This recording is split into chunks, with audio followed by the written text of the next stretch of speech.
Ouais. Alors, je suis très contente de vous retrouver pour un cours sur Toux Bishvat. Et on va parler du plaisir ce soir. On va parler du plaisir. Alors, c'est un cours, je vous préviens, assez profond. Mais vous allez kiffer. Enfin, en même temps, c'est pas mal pour un cours sur le plaisir, de prendre plaisir au cours. Qu'est-ce que vous en pensez? Ouais. Et en fait, on va préparer un événement qui arrive ce mercredi soir, qui est la fête de Toux Bishvat.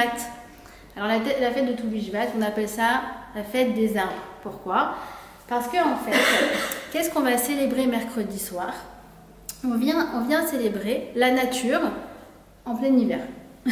C'est les mois les plus froids, il fait geler, les arbres sont immobilisés, il n'y a pas de feuilles, il n'y a pas de fruits, il n'y a rien du tout. Et hop, les sages arrivent et disent 15 du mois de Shvat, en plein milieu de l'hiver, c'est le meilleur moment pour fêter la nature. Pourquoi? Alors pourquoi on fait ça? Parce que, en fait, même si on ne le voit pas à l'œil nu, il y a le processus de floraison et de production des fruits qui commence ce mercredi soir, le soir de Toux Bishvat. Alors en fait, ce qui va se passer, c'est que les racines qui étaient endormies jusqu'à présent vont se réveiller et vont venir puiser dans la terre, vont venir puiser la sève et la faire remonter dans les arbres pour après en fait faire éclore les fleurs et les fruits.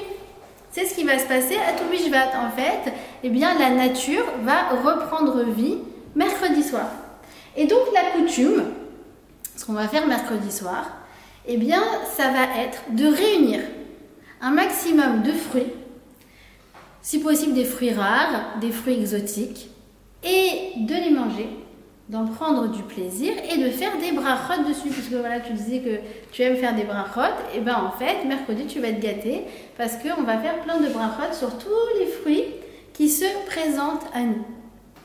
Alors, cette fête du calendrier, c'est une fête typiquement juive. Pourquoi? Parce que nous, on adore célébrer le plaisir. Certains croient que la Torah est là pour nous frustrer. Or, c'est non seulement loin d'être le cas, mais c'est exactement le contraire même du but de la Torah. La Torah est là pour nous aider justement à mettre le plaisir en exergue, à donner du sens à nos plaisirs, et arrive la fête de Toux Bishvat justement pour nous aider à aller dans ce sens et à célébrer la fête des plaisirs. Et un de nos plus grands kabbalistes, le Ramchal, a dit quoi? Il a dit que à Adam, l'onivra est là leit aneg à la chaîne. L'homme a été créé. Pourquoi? Pour être mit aneg, pour prendre du plaisir à Hachem. Prendre du plaisir de quoi? De la présence divine, de Hachem et de la spiritualité. C'est notre raison de vivre, c'est notre but de notre venue sur terre, c'est de prendre du plaisir, mais d'une certaine manière, d'une certaine forme qui va être une forme fertile, comme nos arbres, une forme fertile, exactement, comme nos arbres qui se plantent et qui vont donner des fruits, nous, on va avoir un plaisir qui est fertile, c'est-à-dire qu'en fait, il va être créateur de sensations positives qui va nous tirer vers le haut. D'accord? C'est le programme du cours de ce soir, c'est le programme de Toux Bishvat, et en fait, c'est le programme de toute l'année de la vie d'un juif. D'accord? On est parti? Oui? Allez. Alors, déjà, d'où vient cette coutume? Cette coutume de manger un maximum de fruits. Cette coutume vient d'une remarque de nos sages qui figure dans le Talmud Yerushalmi. Il y a écrit la Adam, l'iten din vecheshbon, al kol mashera'a enav velo achal. À 120 ans, on va devoir rendre des comptes. Sur quoi? Sur tous les fruits qui se sont présentés à nous et qu'on n'a pas mangé. Hachem, il vient, il te dit, attends, j'ai créé de la coco. T'as mangé, toi, la coco? J'ai créé de la papaye. T'as mangé la papaye? Ça va? Est-ce que tu as profité de ce que ce monde a à t'offrir. Vous vous rendez compte, Chantal, que c'est ce qu'on va nous poser comme question à 120 ans? Elle vous plaît cette question, ouais? Ouais. Et c'est la question de ce soir, est-ce qu'on profite assez de ce que le monde a à nous offrir? Alors sachez une chose, déjà la première chose c'est quoi? C'est que ce seder qu'on va faire à Toubishvat, à la fin du cours, je vais vous donner toutes les kavanotes, il y a plusieurs sédères de Toubishvat, je vais vous donner un des sédères et quelle est la symbolique à avoir à chaque fois. D'accord? Quelles sont les ségoulottes, etc.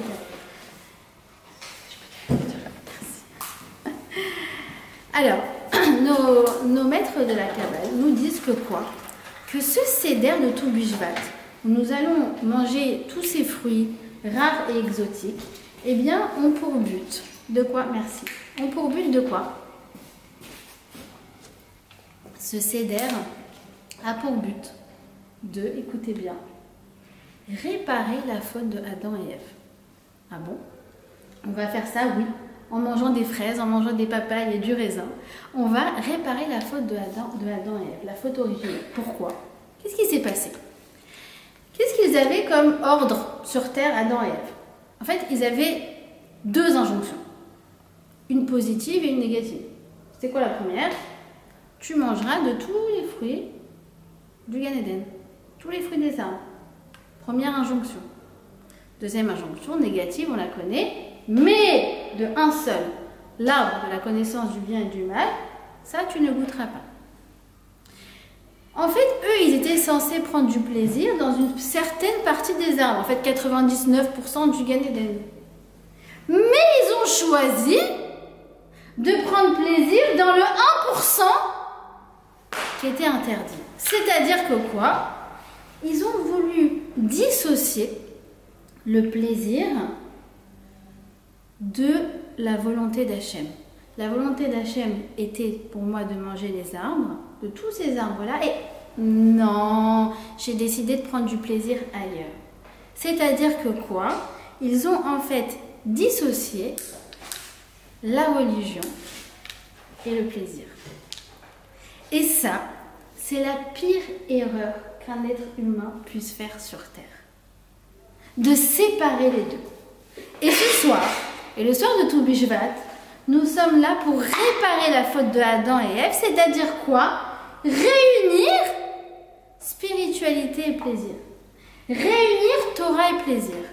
Réunir la religion et le plaisir. Parce que la Torah est une. Vous savez que la Torah est une. Ouais, la Torah est une, et la Torah est une. Elle est une.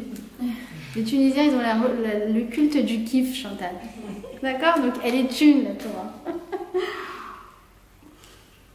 Alors, c'est quoi la signification de tout ça? Premièrement, première expérience que l'on peut faire à Toubishvat. Et en fait, cette expérience, elle va nous ouvrir les portes pour toute l'année. Eh bien, c'est tout simplement de découvrir Hachem dans les plaisirs que la nature a à m'offrir. Parce que quand je mange une pomme, c'est pas rien. Une pomme, c'est une création. Et cette création, c'est le créateur qui l'a créée.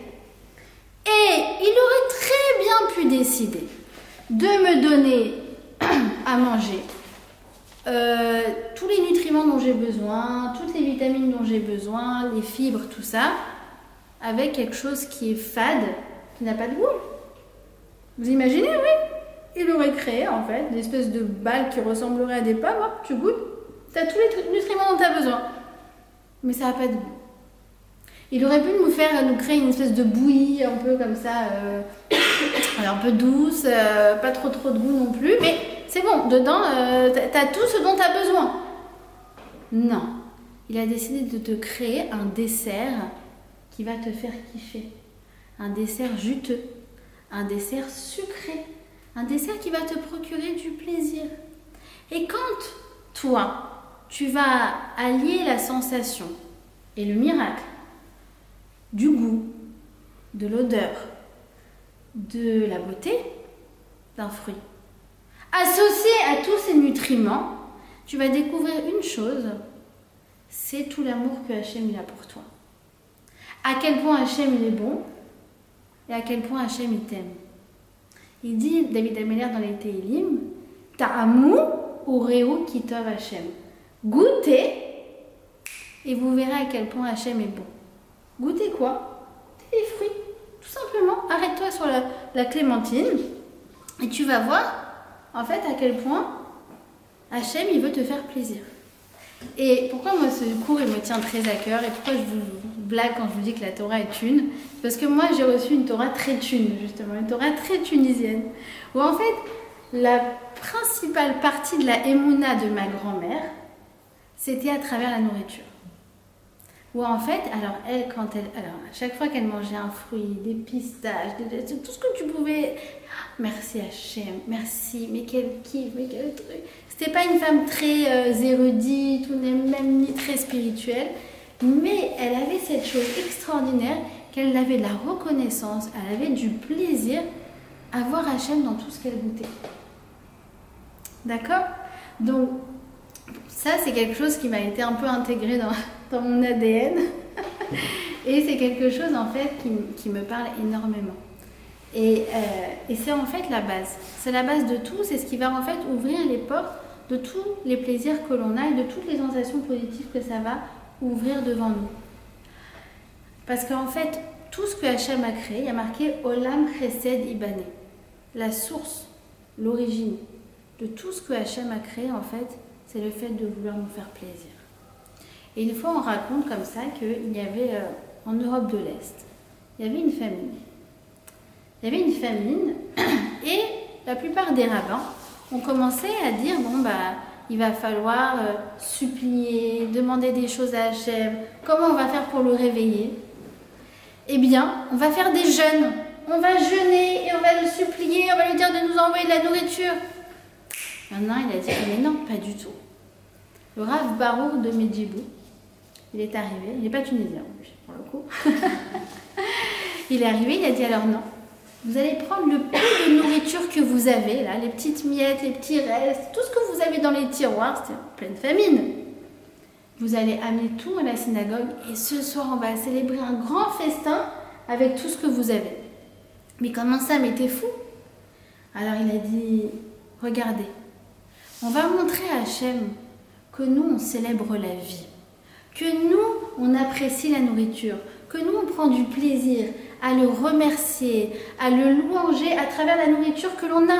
Oh, regardez, on va lui dire à Hachem, la nourriture, elle nous fait défaut pour te louanger encore plus. Alors, c'est ce qu'ils ont fait. Ils ont tous apporté le peu de nourriture qu'ils avaient. Ils ont mangé, ils ont célébré, ils ont chanté, ils ont prié et la famine s'est arrêtée. D'accord? C'est pour ça que je dis qu'on est vraiment aux antipodes de certaines théologies ou certaines croyances qui sont complètement pas de chez nous. Pas du tout de chez nous. D'accord? Donc à Tou Bishvat, en fait, on va reprendre conscience que le cadre naturel n'a rien de naturel. Que en fait tout est divin. On va voir, on va chercher Hachem dans le Olam. C'est quoi le Olam? C'est le monde. On va chercher Hachem dans le Olam. C'est quoi? Le monde, c'est Olam, c'est Ne'elam. Où est-ce qu'il se cache dans ce monde? Parce que c'est facile de voir Hachem dans les miracles. Là, pour le coup, ça ne trompe pas. Mais bon, c'est un peu un joker. Quand tu vas et tu cherches Hachem dans le monde, dans le naturel, alors là, en fait, tu fais l'exercice le plus difficile qui soit. D'ailleurs, la nature en hébreu, Hateva, c'est les mêmes lettres que l'idboa, que se noyer. Pourquoi? Parce qu'on peut se perdre dans les méandres du monde.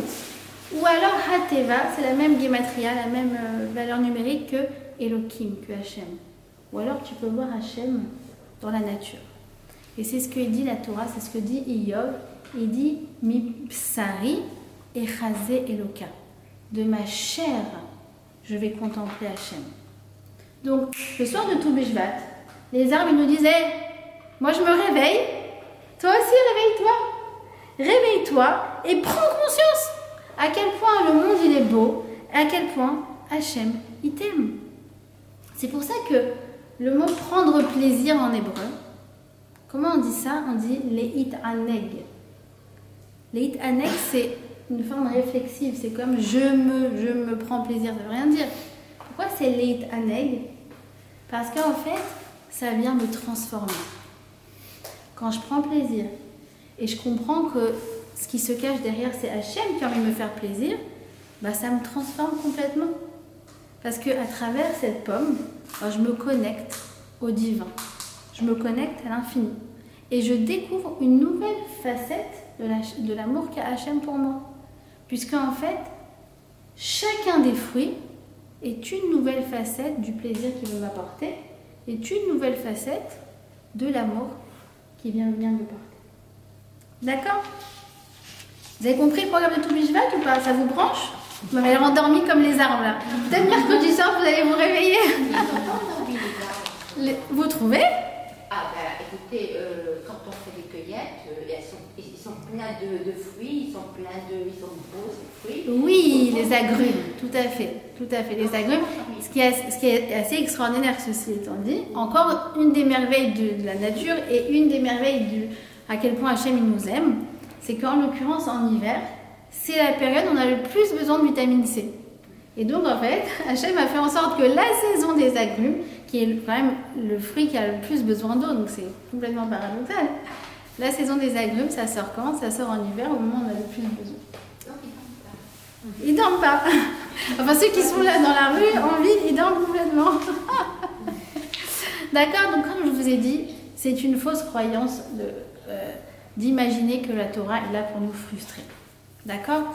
D'abord, sachez que dans notre Torah, tous les plaisirs qui sont de l'ordre de l'interdit, en fait, on va dire les sensations des plaisirs interdits, il y a toujours l'équivalent en plaisir permis.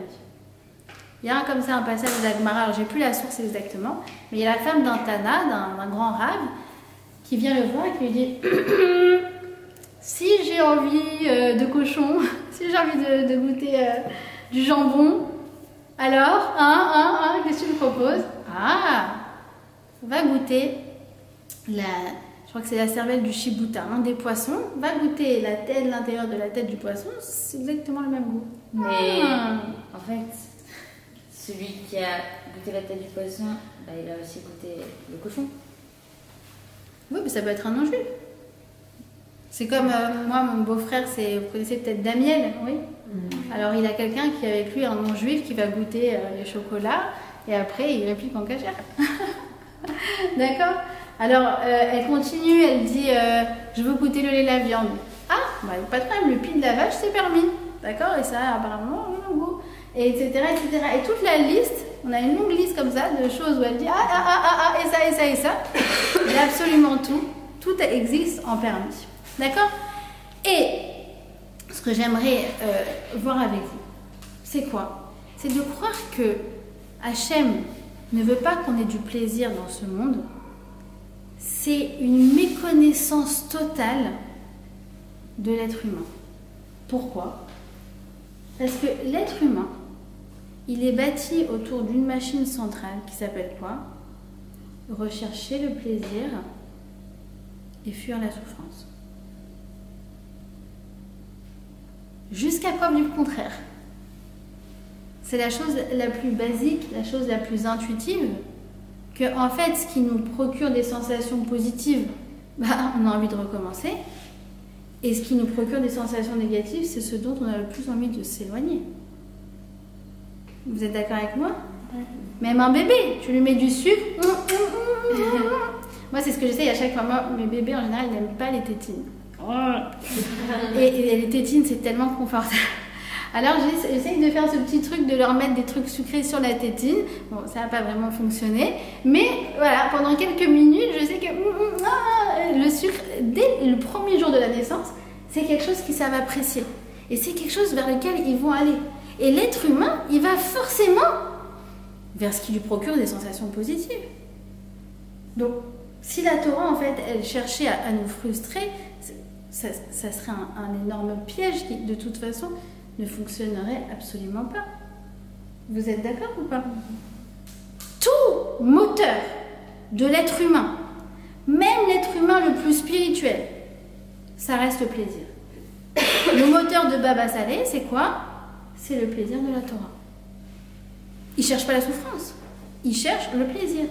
Et ils trouvent du plaisir dans ça. Vous me suivez ou pas? C'est la base de l'être humain. Alors après, il y a un siècle, il y a Pavlov, je connais sûrement, ouais, les réflexes pavloviens, tout le conditionnement, d'accord? Toute la théorie du conditionnement, c'est quoi?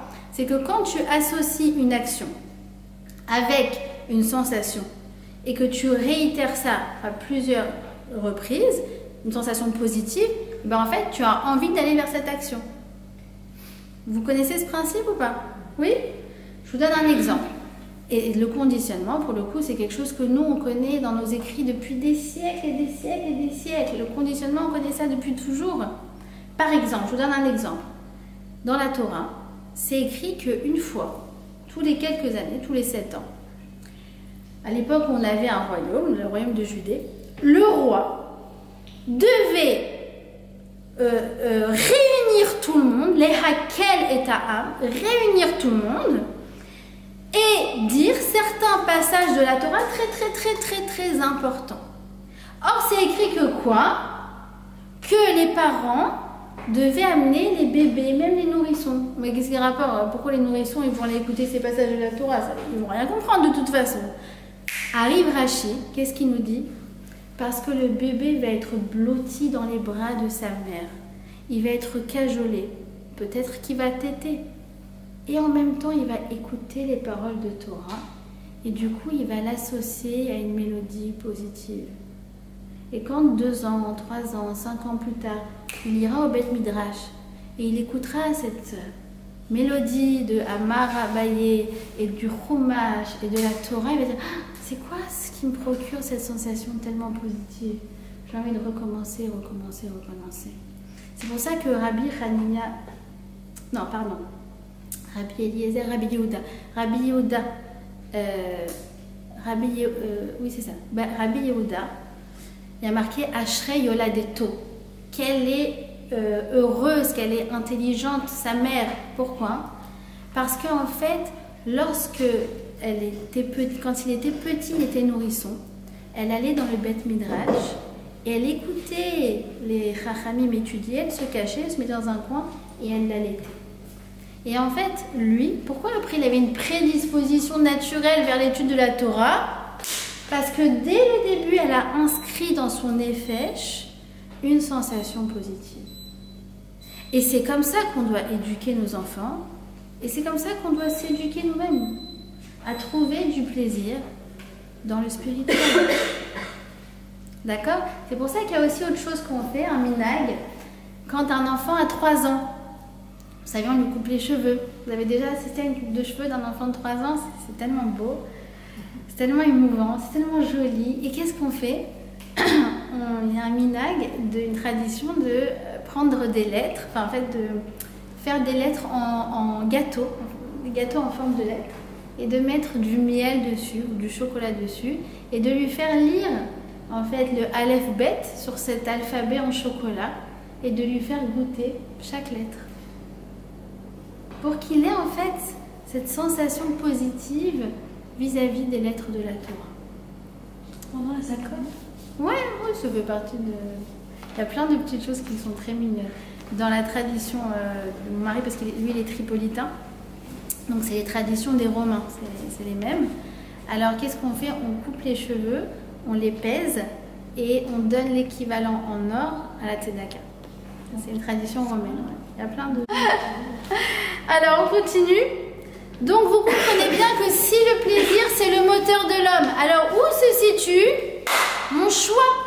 Où se situe mon arbitrage? Surmonte pas entre choisir entre plaisir et souffrance. On est bien d'accord, ça n'existe pas. À moins d'être maso. C'est pas votre cas, c'est pas le mien non plus. Donc, on va toujours choisir entre plaisir et plaisir. C'est ça notre zone de libre arbitre. Mais alors, c'est quoi le libre arbitre? C'est choisir entre plaisir stérile ou plaisir fertile. Choisir entre plaisir éphémère ou plaisir éternel. C'est quoi la différence entre les deux? Alors, les plaisirs stériles et éphémères sont les plaisirs où je vais faire principalement kiffer dis bien principalement, qui fait mon corps. C'est quoi les plaisirs fertiles et éternels? C'est des plaisirs où je fais principalement kiffer quoi, ma neshama. D'accord? En fait, ce que nous vend la société de consommation, sachez que la plupart du temps, c'est du plaisir stérile. Où en fait, en gros, on vient compenser un manque, mais pour créer un manque encore plus grand. C'est sur ça que la société de consommation, en fait, elle est basée. Elle va nous créer des besoins, tout le temps plus de besoins. Vous connaissez la pyramide de Maslow, oui? Oui, avec qu'est-ce qu'il y a, les besoins de la personne. Donc, tu as le plus basique, c'est les besoins physiologiques. D'ailleurs, elle est très mal faite. Hein. Franchement, si je rencontre... Alors, Maslow était juif, Maslowitch, d'accord? Paix à son âme. Mais franchement, si un jour, je le vois, sa pyramide est très, très mal foutue. Franchement, de mettre... Attends, toi qui es psy, de mettre le besoin d'appartenance avant le besoin d'estime de soi, je trouve que c'est un non-sens. Tu es d'accord ou pas? Il faut que tu réfléchisses à la question. En tout cas, moi, je me suis posée sur cette pyramide de Maslow, je me suis dit... Et donc, la pyramide de Maslow, elle monte, elle monte, elle monte. Et en fait, on nous vend toujours plus de plaisir. Mais en fait, c'est des plaisirs qui ne sont pas fertiles, qui ne créent rien. Si ce n'est la sensation d'un manque à compenser encore juste après. Donc, en fait, tu cours toujours après les plaisirs, mais en ayant une frustration constante. C'est sur ça que marche notre société de consommation. Alors, c'est quoi la différence? Comment je sais si je suis dans le fertile ou je suis dans le stérile? Comment je sais si je suis dans l'éphémère ou dans l'éternel? Comment je sais si c'est un plaisir qui me porte ou si c'est un plaisir qui en fait me tire vers le bas? Alors, regardez comment c'est fait l'hébreu. C'est magique, le Lachon HaKodesh. Oneg, on a dit, c'est le plaisir. C'est les mêmes lettres qu'un autre mot qui veut dire complètement le contraire, nega. Nega, c'est une blessure, c'est quelque chose d'une amertume. C'est les mêmes lettres. Sauf que quoi? En neg, j'ai mis avant le aïn. Nega, j'ai mis après le aïn. C'est quoi la différence? Les yeux. Quand est-ce que j'ai mis les yeux? Est-ce que je me suis dit, oh, allez viens on kiffe, on réfléchira après?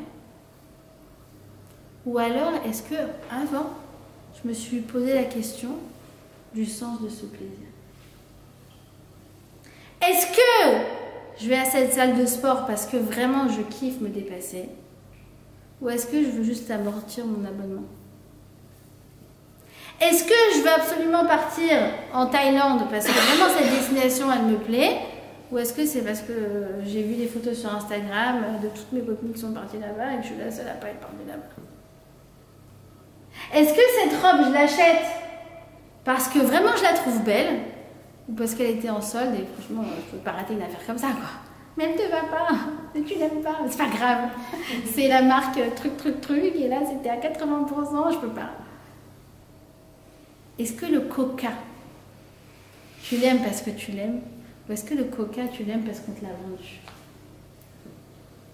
Parce que sachez que la marque de Coca-Cola, elle marche beaucoup sur le conditionnement et sur les associations. Beaucoup. C'est la raison pour laquelle elle a transformé le Père Noël en habit rouge et blanc. Vous saviez ça, Chantal, qu'à la base, il était vert? Et Coca-Cola est arrivé il y a, je sais pas, 50, 60 ans. Ah, on va lui changer son habit au Père Noël, on va le mettre en rouge et blanc. Pourquoi? Ça va rappeler Coca-Cola. Et tu vois ce petit barbu trop mignon qui a un rabbin habillé en Coca-Cola, d'accord? Et il a l'air sympathique, il prend les enfants dans les bras, il leur raconte des histoires, il leur donne des cadeaux. Et du coup, toute ta vie, ça te marque que le rouge et blanc, c'est quelque chose de positif. Et quelqu'un m'a dit... Quelqu'un m'a dit une fois, tu vas arrêter le coca. Bon, je n'étais pas une grande buveuse, mais j'en bois plus depuis au moins 2 ou 3 ans. Quelqu'un m'a dit, tu vas voir, fais un test, enlève l'étiquette. Enlève l'étiquette, tu vois la bouteille, tu vois un truc noir qui ressemble à du pétrole, tu n'as plus envie de toucher.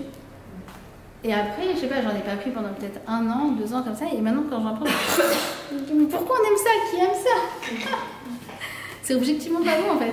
Non, moi quand pendant 1 ou 2 semaines, après je prends un air de place, je fais D'accord? Donc, en fait, où est-ce que tu as mis le Aïn? Est-ce que tu t'es posé la question avant ou est-ce que tu t'es dit, allez, faisons-le et on verra après?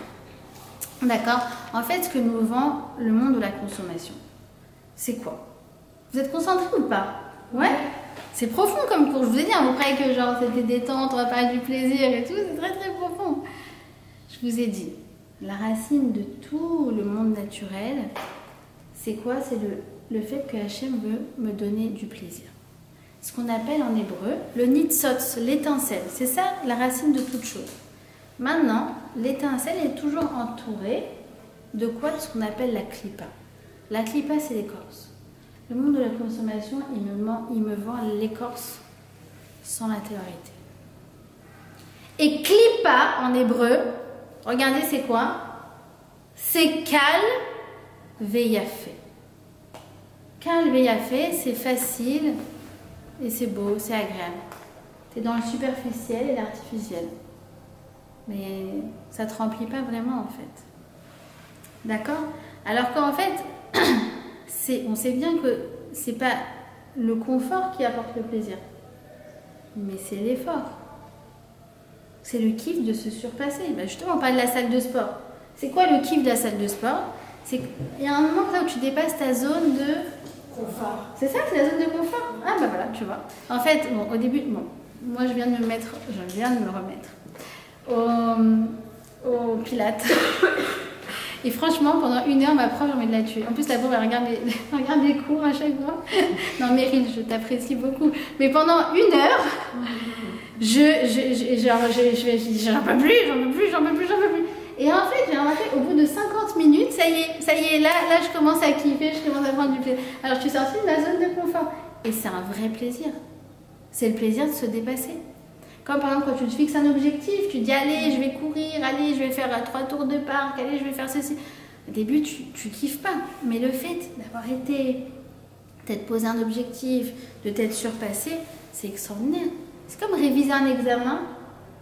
Tu t'es donné. Après, tu as eu une bonne note. Alors, tu n'as pas eu la meilleure note. Mais c'est pas grave. Tu kiffes ta note. Pourquoi? Parce qu'il y a du plaisir, il y a de l'effort dedans. En vérité, le meilleur fruit que tu peux goûter, c'est le fruit de tes mains. C'est quoi?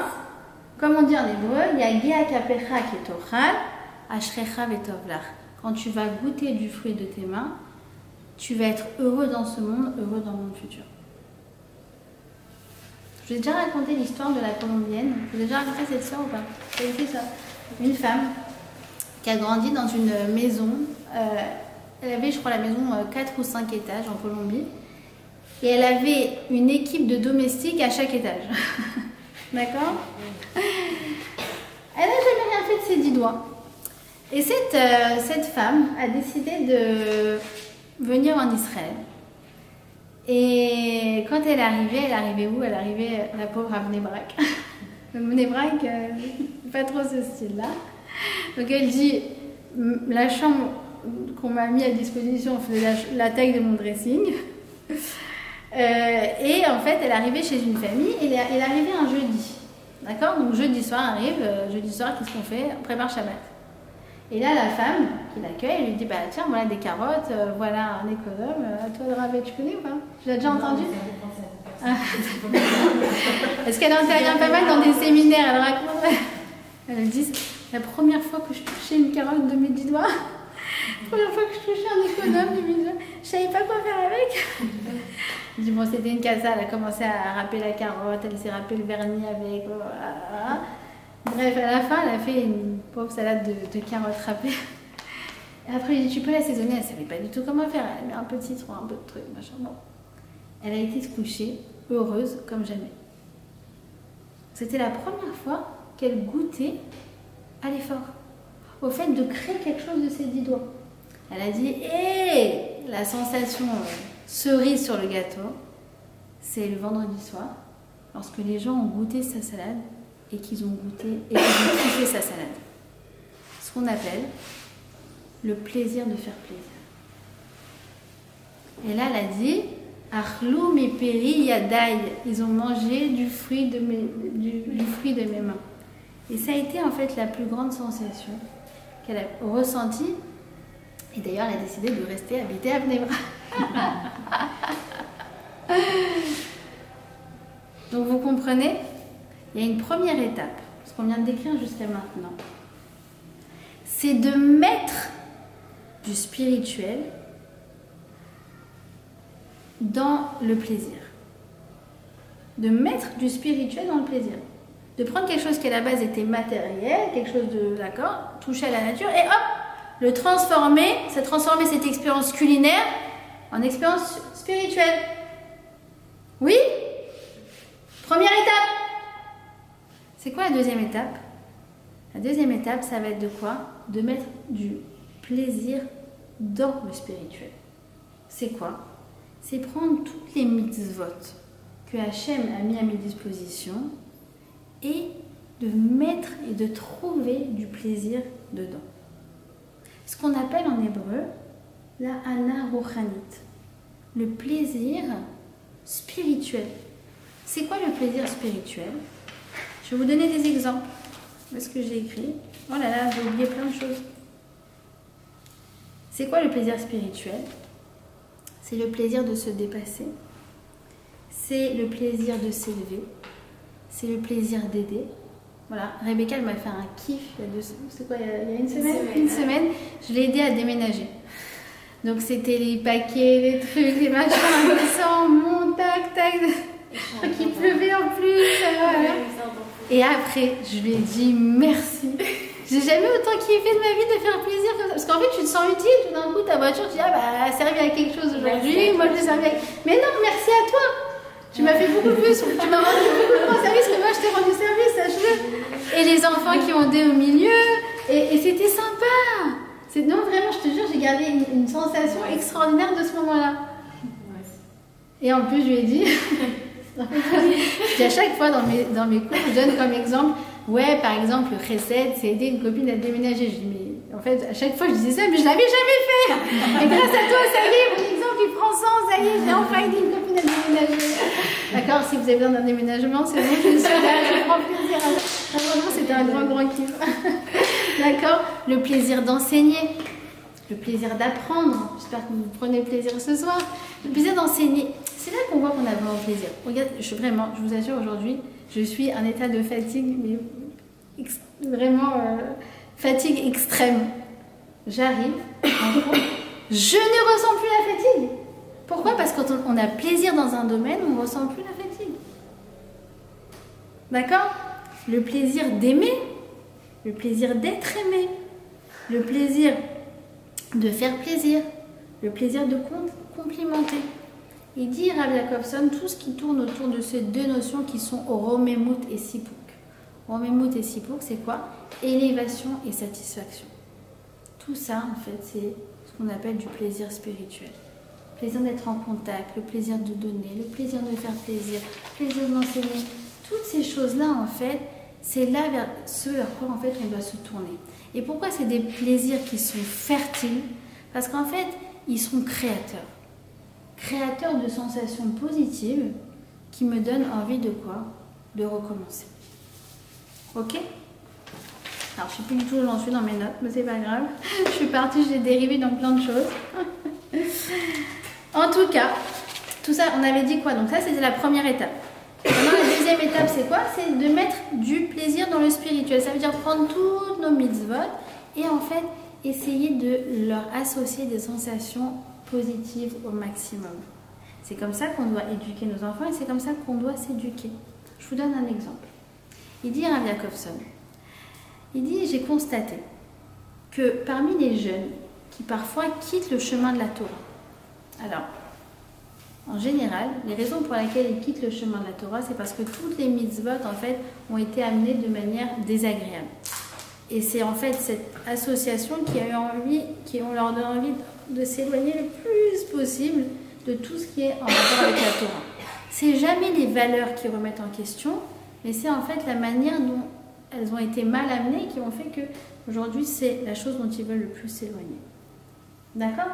Mais surtout, il a dit, j'ai constaté quelque chose d'assez extraordinaire.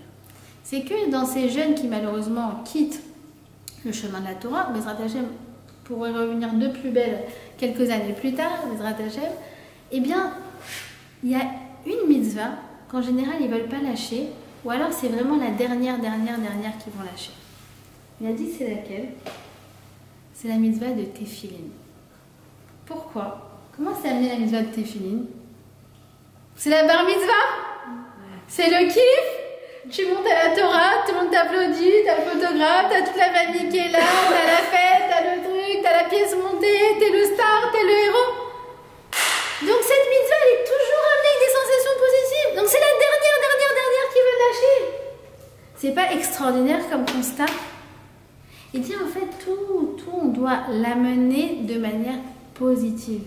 Et c'est comme ça qu'on s'y attache véritablement.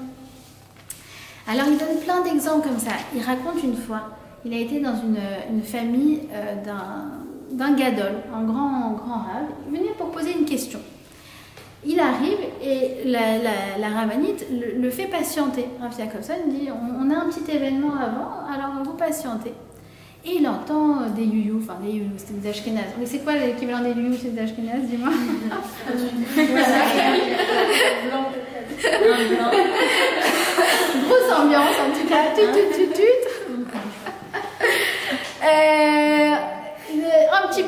petit peu de musique, ils apportent des fruits, et bon, ça a l'air d'être une petite fête. Donc il attend que la petite fête se passe, et après donc le Rav, le gadol en question, le reçoit. Et donc là, le Rav comme ça, il était un petit peu curieux, il lui a dit qu'est-ce que vous avez célébré? Est-ce que quelqu'un s'est fiancé? Il a dit non, pas du tout. C'est que ce matin, j'ai compris ce Rambam. Et j'ai voulu fêter ça avec mes enfants. Ça veut dire en fait, j'ai voulu célébrer la Torah avec des fruits, avec des youyou, des tututus, avec de la musique, avec des bonnes sensations, pour qu'en fait ils s'en imprègnent dans leur nefesh, qu'ils s'en imprègnent dans leurs sensations justement, pour que ce soit ça qu'ils aient envie de répliquer. Et mon fils qui célèbre sa bar mitzvah cette semaine,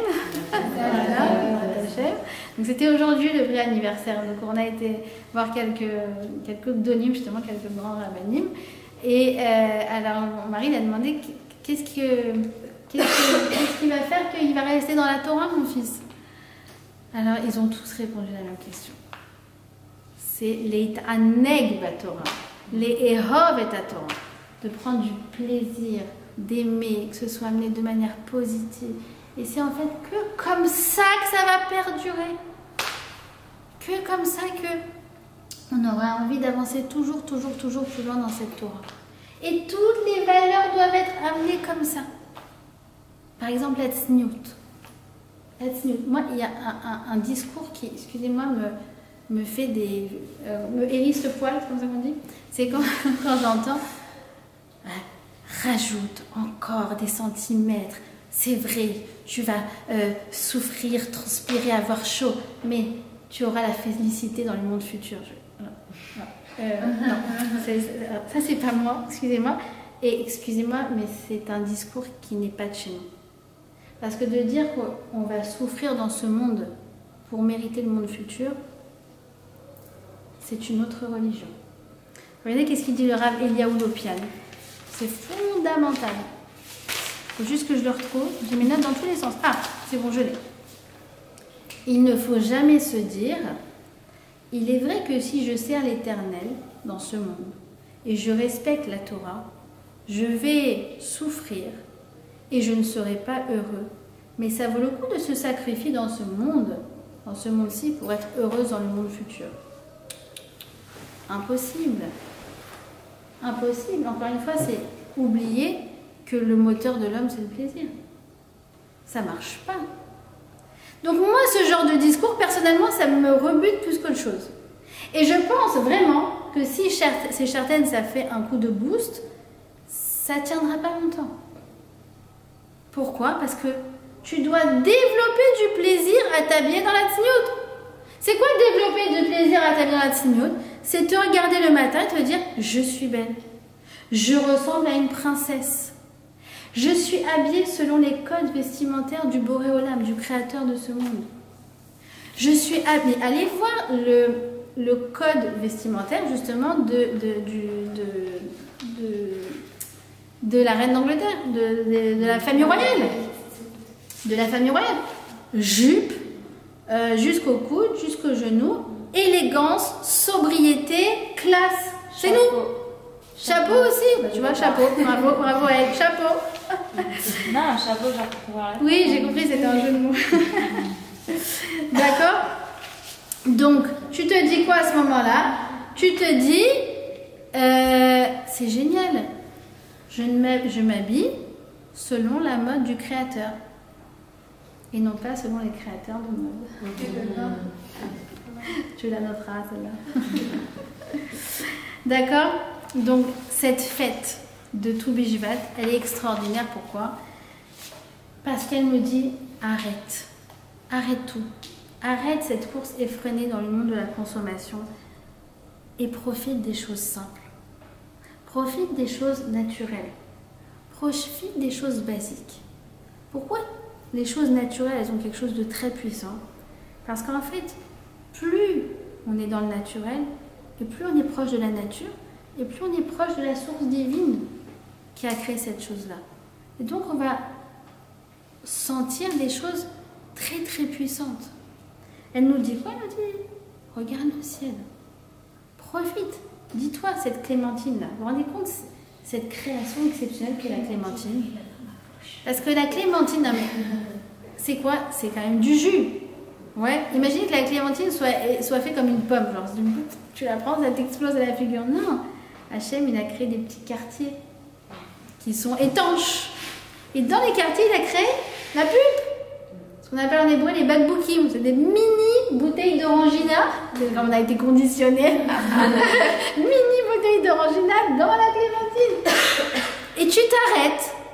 Et tu te dis, Hachem, il a créé cette clémentine pour moi. Hachem, il a créé cette pomme pour moi. Hachem, il a créé ces raisins pour moi. Et en vérité, en ce moment, avec tous nos encore 136 otages qui sont en captivité, on a le devoir de profiter pour eux. On a le devoir de prendre tout ce que Hachem met à notre disposition et de dire, regarde Hachem, tu vois, notre plaisir, il ne peut pas être complet. Parce que cette pomme, je la kiffe, c'est vrai, mais je ne peux pas la kiffer à 100%, alors que je sais qu'eux, ils sont dans cette sensation-là, dans cette situation-là. Alors, on va faire comme le Rav Barour de Medjibou, là, le Tunisien de la Pologne. Et on va dire le soir de Tou Bishvat, regarde Hachem, on veut kiffer. Mais on veut kiffer pleinement. Et on ne peut pas kiffer pleinement si nos frères et nos sœurs, ils sont encore en captivité. Alors, ce qu'on veut, c'est qu'eux aussi, ils puissent sortir de chez eux, rentrer, se mettre à la table de Tou Bishvat, manger des fruits de ce monde, profiter de ce monde. Et c'est comme ça qu'on pourra profiter ensemble pleinement. Et Bezrat Hachem, que ce soit une ségoula pour le retour de nos captifs et pour le retour de nos soldats à la maison. Amen. Alors juste, je vous donne un tout petit seder. Il y a plusieurs séders de Tou Bishvat. Comme je vous ai dit, vu que c'est un minhag qui a été institué il y a à peu près 5 siècles, il y a plusieurs séders de Tou Bishvat. Mais le plus connu, c'est le fait de manger les fruits d'Israël. Donc il y en a 7. Je vous les donne et je vous donne les kavanot. C'est pas les fruits nouveaux? Si, on va mettre aussi des fruits nouveaux. Non, qui n'usent pas d'abord les fruits nouveaux, parce que comme ça on fait les brachot qui sont pour elle, et après les fruits d'Israël. Tu peux faire dans l'ordre que tu veux. Alors, on a d'abord la chita, le blé. Déjà. Alors, quand on va manger, donc la première chose qu'on mange, c'est quelque chose à base de blé. Donc, ça peut être des gâteaux, ça peut être du pain, d'accord? Et à ce moment-là, on va demander à Hachem une bonne parnassa pour nous, pour tout le Ham Israël. Et pour la parnassa, on a besoin vraiment de l'intervention d'Hachem, surtout dans ce pays, surtout en ce moment. Et regardez comme il est magique ce mot. Parnassa, c'est pérines, c'est le fruit du miracle. C'est vraiment le fruit de Tou Bishvat, on a besoin de celui-là. Ensuite, deuxièmement, on a l'orge. Seora, chita ou seora. L'orge, c'est la nourriture que l'on donne aux animaux.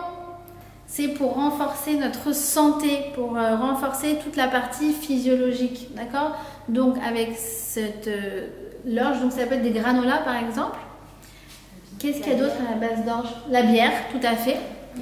Alors qu'est-ce qu'on va demander à Hachem? On va demander d'être en bonne santé. On va prier pour tous ceux qui ont besoin d'une refoua chez les mains. C'est le moment de le faire. L'orge, donc ça symbolise la partie physique de la personne. Ensuite, le raisin. On va manger du raisin. Le raisin, c'est ce qui donne le vin. Et le vin, c'est la seule matière organique qui se bonifie avec le temps. Toute matière organique est vouée à se détériorer avec le temps. Le vin, c'est la seule exception. Alors nous aussi, on va demander de se bonifier avec le temps. On dit aussi que Nirnas Yain Yotse Sod, que quand on fait rentrer le vin, alors c'est le secret, les secrets sortent. Alors nous aussi, on va demander à Hachem de connaître les secrets, d'avoir de la sagesse, pour avoir plus de discernement, pour pouvoir prendre les meilleures décisions possibles. Vous en pensez quoi, Chantal? Tout est bien. Tout est bien. Je vous ai dit, c'est pour ça que c'est elle la star du coup. Je veux vous revoir chaque semaine, Chantal. L'olive, c'est avec l'olive que l'on fait l'huile d'olive. Mais pour avoir l'huile d'olive, il faut l'écraser. Alors on demande à Hachem que tout ce qui est désagréable, eh bien ça soit pour m'aider à grandir. Parce que pas tout est kiff, pas tout est anaa, pas tout est oneg, pas tout est calme et yafé dans la vie. Il y a des phases désagréables. D'accord? En l'occurrence, l'effort. On a dit tout à l'heure que l'effort, ça passe toujours par une phase désagréable. Parce que c'est fatigant de construire son bonheur. Qu'est-ce que vous en pensez, Chantal? Je suis d'accord avec tout ce que vous dites. Je vous aime trop, Chantal, je vous aime trop. Ensuite, la date. Qu'est-ce qu'elle a, la date? Le dattier, c'est le tamar, c'est le palmier, il pousse très très très haut. Alors nous aussi, on veut être à l'image du palmier. On veut avoir les pieds sur terre, mais la tête dans les hauteurs. Avoir des aspirations, avoir des ambitions, voir loin, voir haut.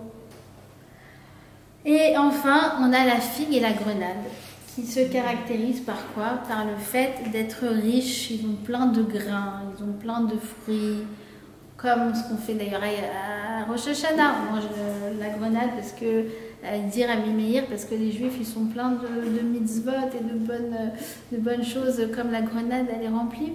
Alors nous aussi, Bezrat Hashem, on va se souhaiter d'être riche en bonnes sensations, en sagesse, en plaisir qui soit un plaisir fertile, d'être toujours riche à l'intérieur et de ne pas se fier à l'extérieur, pas se fier aux apparences extérieures qui peut-être parfois ne sont pas forcément les plus positives, mais être capable de juger positivement tout un chacun et nous en premier lieu.